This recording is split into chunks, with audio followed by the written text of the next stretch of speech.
Nearly 400,000 deaths, more than 23 million stricken. The U.S. is in a race to vaccinate people from the potentially deadly COVID virus.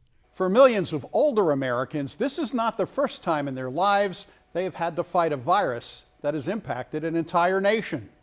In the 40s and 50s, the country worked to stop polio. Cities closed swimming pools, libraries, and theaters, even spraying entire cities with a now banned insecticide known as DDT. Tons of DDT are used in this fight against the dread disease, whose principal target is the young. While COVID's vulnerable population is the elderly, polio targeted kids. More than $4.5 million to help wipe out polio. Yes, ladies and gentlemen, we can end this dread disease.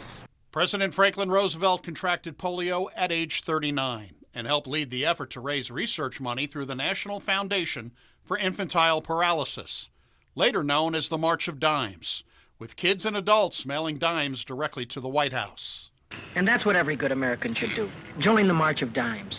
Send yours to President Franklin Roosevelt in the White House. There were 57,000 cases in 1952, 21,000 experienced paralysis, 3,100 died, and then a breakthrough with a new vaccine.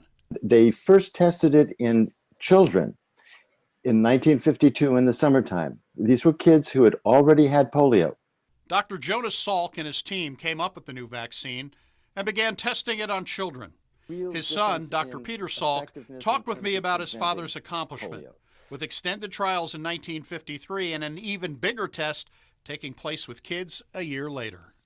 The hugest field trial of a vaccine ever undertaken in the United States, which started in 1954. Jonas Salk was confident enough in the polio vaccine to bring it home and administered it to Peter and 2 other siblings. Brought home vaccine, brought home glass syringes and reusable needles. That's what was available at the time. Boiled them on the stove to sterilize them and lined us up to get our shots. The purpose of his doing that was twofold.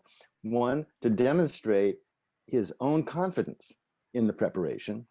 The second thing was, let's get our family immunized. The needle must have missed the nerves in my arm because I didn't feel a thing.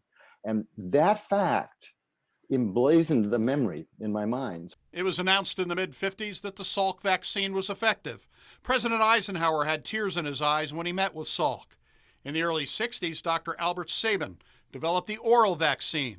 The Salk vaccine used an inactive virus, while the oral vaccine used a weakened polio virus. Both were successful, although the oral vaccine saw a small number of people getting polio. Polio has been eradicated throughout most of the world, and Dr. Peter Salk feels the cases that are left may be caused by the oral vaccine. The majority of the polio that's left in the world, and there's not a lot, is due to this oral vaccine itself. To Jonas Salk's credit, he never obtained a patent on his vaccine. Who owns the patent on this vaccine?